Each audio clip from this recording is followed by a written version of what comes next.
ایک دعا ہے جو آپ سے منقول ہے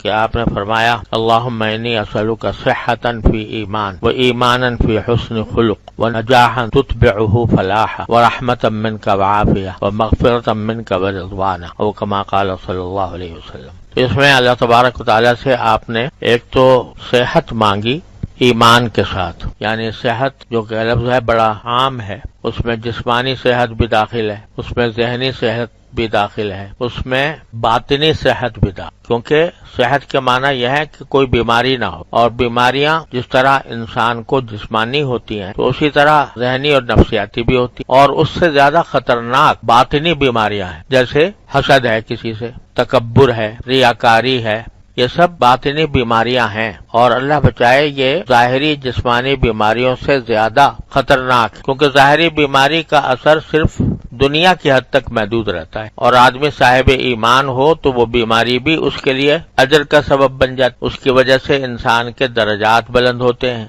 تو ظاہری بیماری یعنی جسمانی بیماری وہ اس کا علاج بھی ہو سکتا ہے، اور جب تک علاج نہ ہو اس وقت تک وہ انسان کے لیے آخرت کے اعتبار سے بہت فائدہ مند چیز ہے۔ لیکن اگر باطنی بیماری ہو اللہ بچائے تو اس کا دنیا کے اندر تو اس کا اثر کبھی ظاہر ہوتا ہے کبھی نہیں ہوتا، لیکن آخرت میں اس کا برا انجام بالکل متیقن ہے، یقینی ہے۔ اگر آدمی حسد میں مبتلا ہے تو حسد کا گناہ تو ملے گا اس کو ہر حالت، اور جب تک کہ توبہ نہیں کرے گا۔ تکبر میں مبتلا ہے تکبر کا گناہ ملے گا، ریاکاری میں مبتلا ہے تو ریاکاری کا گناہ ملے گا۔ لہذا باطنی بیماری وہ ظاہری بیماری سے زیادہ خطرناک۔ تو جب آپ نے صحت مانگی کہ اللہ مجھے صحت عطا فرما، تو اس معنی ہے ہر طرح کی بیماری سے میں بچا رہوں، جسمانی بیماری سے بھی، ذہنی بیماری سے بھی، اور باطنی بیماری۔ اور اس کے ساتھ یہ مانگا کہ اگر یہ صحت تو ہو لیکن ایمان نہ ہو والعیاذ باللہ، تو بجائے فائدہ مند ہونے کے وہ نقصان دہ نقصان، اس لیے فرمایا صحتن فی ایمان، صحت ہو ایمان کے ساتھ۔ اور جیسا میں نے پچھلی مرتبہ عرض کیا تھا کہ فی جو ہے یہ اگرچہ عربی زبان میں مع کے معنی میں بھی آتا ہے، لیکن مع کے اندر دونوں چیزیں الگ الگ ہوتی ہیں، الگ الگ لیکن ساتھ ملی ہوئی ہیں۔ لیکن فی اگر ہے تو اس کے معنی دونوں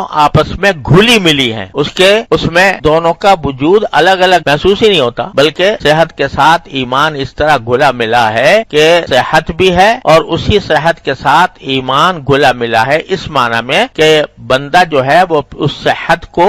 اللہ جل جلالہ کی عطا تصور کر کہ یہ میرے پروردگار کی عطا ہے، یہ صحت کا جو لمحہ بھی میسر آ رہا ہے وہ اللہ تبارک و تعالیٰ کی عطا ہے۔ تو صحت کے ساتھ ہی ساتھ ایمان اس طرح گھلا ملا ہے کہ صحت کے ہر حصے میں بندے کا رابطہ اللہ تبارک و تعالیٰ سے استوار ہے، کہ اس کے دل میں یہ رگ و پے میں یہ بات پیوست ہے کہ اگر میری بینائی صحیح ہے تو اللہ کی عطا ہے، میری سماعت صحیح ہے تو اللہ تعالیٰ کی عطا ہے، میں ہاتھ اگر ہلا رہا ہوں اور حرکت کی طاقت ہے تو اللہ کی عطا ہے، اگر میں قوت ہے میرے اندر تو وہ اللہ تعالیٰ کی عطا ہے۔ جو